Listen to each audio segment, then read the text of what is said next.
Assalamualaikum warahmatullahi wabarakatuh. Kami dari kelompok 8 ingin mempresentasikan dampak bahasa ibu dalam pemerolehan bahasa kedua. Apa itu psikolinguistik? Psikolinguistik merupakan perpaduan antara ilmu psikologi dan linguistik.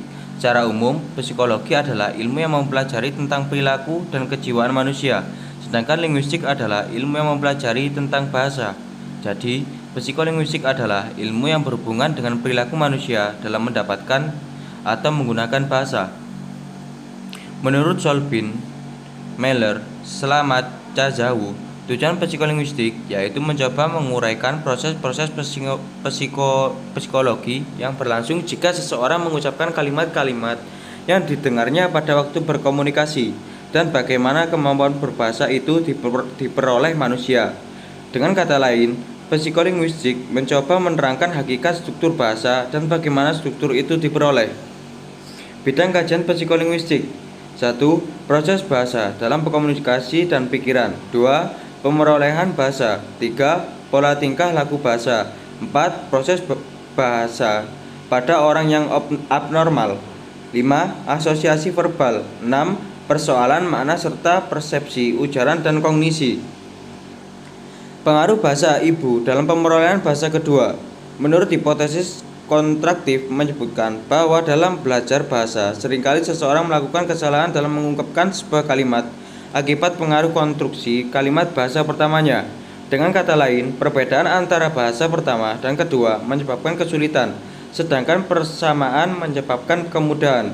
Misalnya, seseorang yang berbahasa Indonesia sebagai bahasa pertamanya akan membutuhkan lebih banyak waktu untuk memperoleh bahasa Jepang daripada bahasa Melayu. Mengapa demikian? Karena dari unsur kebahasaan dan struktur bahasa Indonesia dan bahasa Melayu tidak jauh berbeda. Lain halnya dengan bahasa Jepang yang mempunyai banyak perbedaan dari bahasa Indonesia. Hipotesis bahwa pertama menyatakan bahwa bahasa pertama anak dipakai sebagai alat untuk mengawali ucapan dalam bahasa kedua, sementara penguasaan bahasa kedua belum tampak. Artinya, pada tahap awal proses belajar bahasa, siswa akan menggunakan bahasa pertamanya untuk mengawali bahasa keduanya. Misalnya, pada kasus kalimat "Lawong, saya bukan orang Jakarta", kata lawong atau wong sendiri bukan dalam artian orang atau manusia dalam bahasa Jawa, tetapi kata tersebut tidak memiliki arti yang jelas, hanya digunakan untuk mempelajari kalimat oleh si penutur.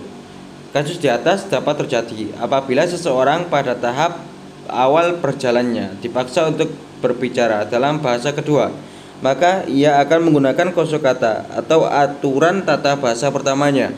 Hipotesis selanjutnya yaitu bahasa antara interlinguage merupakan model bahasa yang memiliki ciri bahasa pertama dan bahasa kedua atau bahasa target. Bahasa ini bersifat khas dan mempunyai karakteristik tersendiri yang berbeda dari bahasa pertama dan kedua.